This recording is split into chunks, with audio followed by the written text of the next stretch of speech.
Campaign 2020 is sponsored by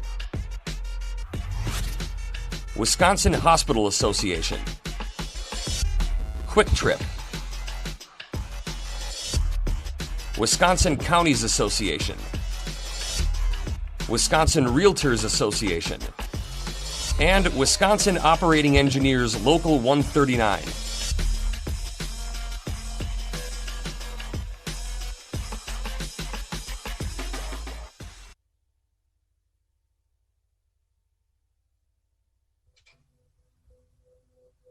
State Representative Gary Tauchen is a Republican from Bonduel, seeking re-election in the 6th Assembly District. Gary, welcome back to WisconsinEye. Well, thanks for having me. You know, the Governor Evers and Democratic legislators say instead of being home, you should be in the Capitol working on his special session call for 9 police reforms bills. I mean, those bills would ban chokeholds and require the reporting of deadly force on a statewide database and ban no-knock warrants and set uniform standards for training those that want to be police officers. Can you support any of those changes the governor wants made, Gary?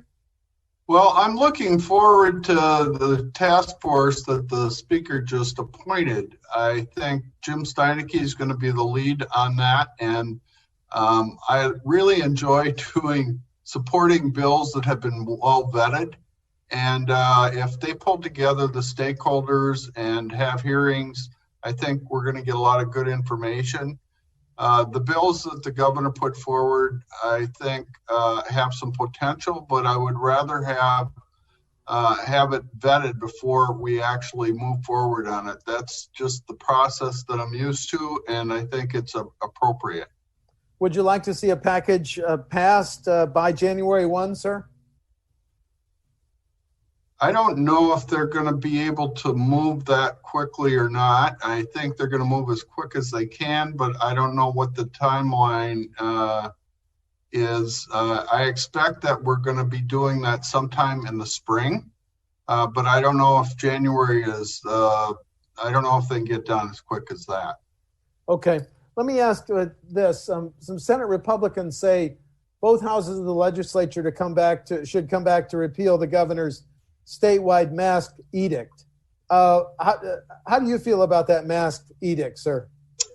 Well, I think you can look at it several ways. I have my education community, my medical community, and my seniors telling me that they support it. So because they support it, I'm inclined to support it. The problem that we have with it, though, I think we had the stay-at-home order, and I think that this is just extending, the mask mandate is just extending it, and I know that there's a few individuals in Will that are challenging the constitutionality of it. So there's different ways to look at it. I think that from a standpoint of public safety, it's appropriate. There are things we should do, like wash our hands and social distance, and where appropriate, we should use masks. You know, you're seeking your 8th term, so you've been around the budget debate.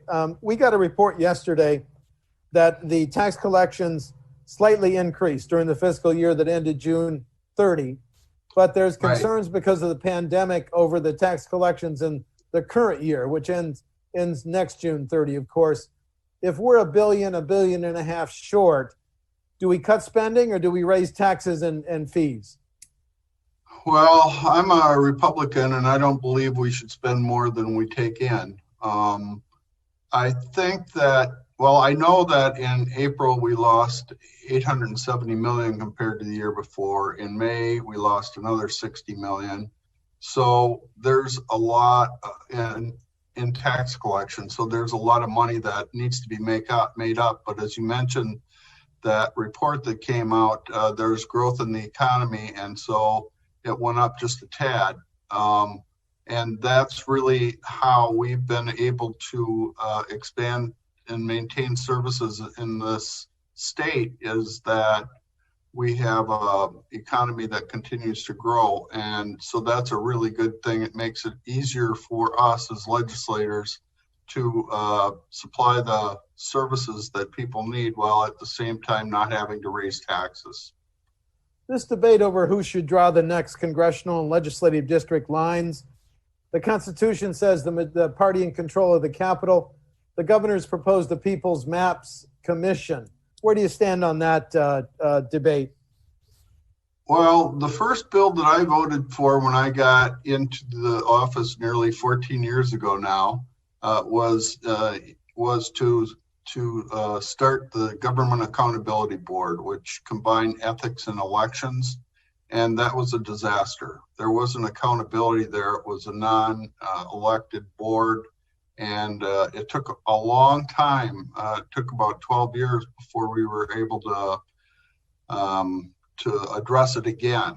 And so I'm inclined not to support the change. I think we already have elected people, the people in the legislature that are required by the Constitution to do it. I don't know that there really is a way to have a bipartisan committee, or either a Republican, a Democrat, or possibly an independent, but I think we're in a good place where we are. Okay. This issue comes up every session, but I've got to ask it. Where do you stand now as states around us legalize medical and recreational marijuana? What's your position? Well, we passed, I'm chair of the agricultural committee, and we passed an industrial hemp bill this last year. We have a ways to go in implementation and growth of that portion of that's includes CBD oil and seeds and fiber, and I don't want to add on to that at this point. I think we should get our hands around that project before we step into the medical marijuana arena. Okay, let's talk about property taxes. We're a high property tax state. The limits, the caps on property tax levies that local governments and school districts have been operating under for more than 20 years. If you're reelected voting on the next budget, do those caps and limits, should they stay in place? Yeah, I think that property tax is something that we look at every session. We can only do so much because we have to have a balanced budget and the money has to come from somewhere. I think I think different options will be on the table. I'm not sure if this will be the year that we'll do anything with it, considering the COVID-19 situation. So we'll just have to see. I mean, the priority is to balance the budget and get that in order, not spend more than we take in. So we'll have to see how this works going forward. Wisconsin's local governments rely so heavily on the property tax. Is it time to consider an alternative source of revenue? Milwaukee wants to levy its own half-cent sales tax. Representative Mako's floated an idea that if we expand our state sales tax to some now exempt products and services, we could give local governments that money. Is it time to give local governments revenue options? Well, I think everything's going to be on the table.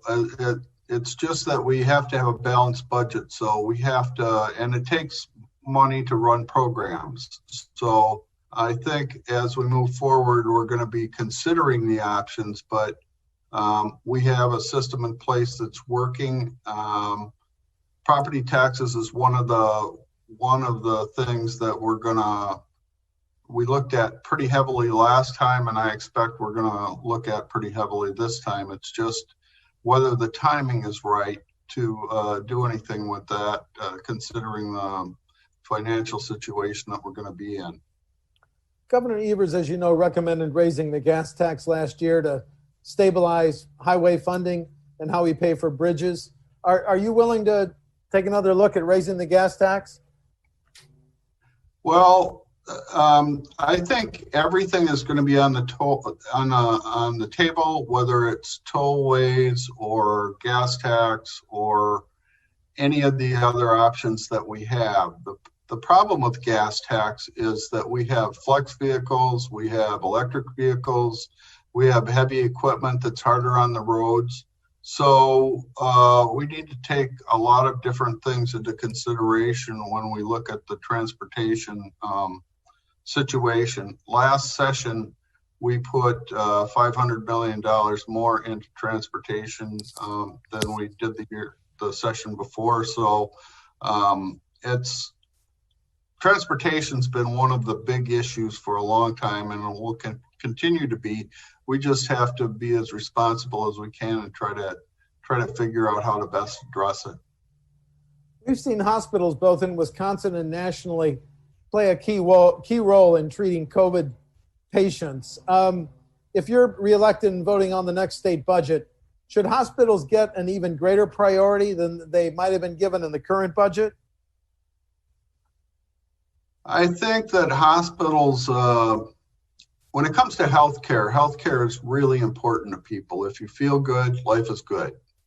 And we recognize that because we wanted as a state to try to flatten the curve and have hospital capacity in order to be able to have an impact on COVID-19. So those were the two goals that we had.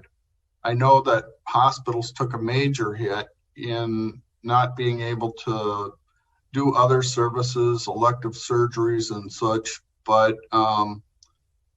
and we're going to have to figure out how to address this situation. It's unique, and this is the first time something this drastic has happened with this pandemic. So we're going to have to figure this one out. I don't think we're quite there yet.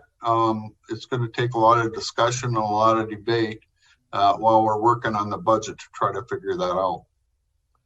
You know, Republican leaders of the U.S. Senate want, if in the next COVID-19 relief package, if you're a business or an organization and you follow CDC protocols to protect your customers and employees from COVID, you should be exempt from lawsuits. Today, Senator Kappinga put out a press release saying, I'm sponsoring this as a state law. Do we need a state law exempting those businesses? I think that I just saw that bill. I didn't have time to read it, but I think that's appropriate. We need to figure something out when it comes to liability. Okay. If you're reelected, what's the first bill you're going to sponsor next session? Well, I've been working a lot on bills that deal with alcohol. Mm-hmm. I think I'm one of the key legislators when it comes to agricultural issues.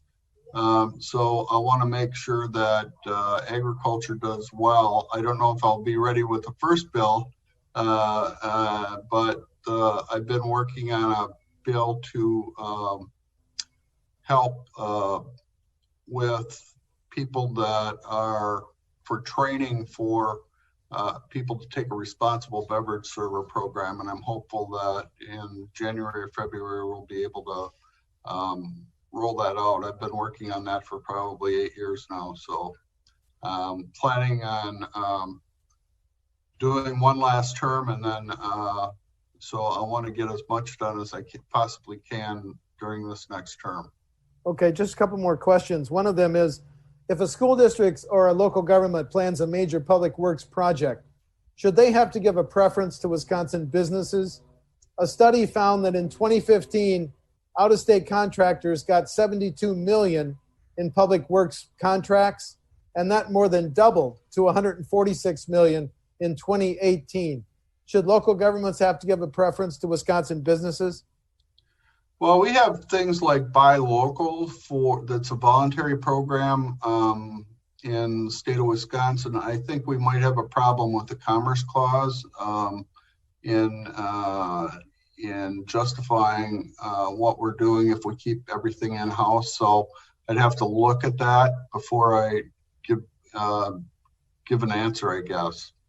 Okay, final question. Differences between you and your opponent on November 3, sir? Sure. Well, I think when it comes to agricultural issues, that's my strength. His is healthcare. He's a doctor, but my the big difference, I think, is experience, because I've been at this job for 14 years and I've had a lot of different areas that I've helped impact in both agriculture, manufacturing, and tourism, which are our three biggest drivers in the state of Wisconsin. So I think from the perspective of being able to get things done and working with people from both parties, that I've had a lot of experience, and I think it will bode well for this next session. Thank you. State Representative Gary Tauchen is a Republican from Bonduel. He's seeking re-election in the, do I have this right, 6th Assembly District? Correct. I didn't know if I could read my notes. Gary, thanks very much for talking to WisconsinEye. Thank you. Well, thanks for having me.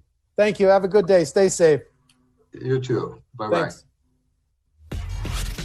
Campaign 2020 is sponsored by Wisconsin Hospital Association, Quick Trip, Wisconsin Counties Association, Wisconsin Realtors Association, and Wisconsin Operating Engineers Local 139.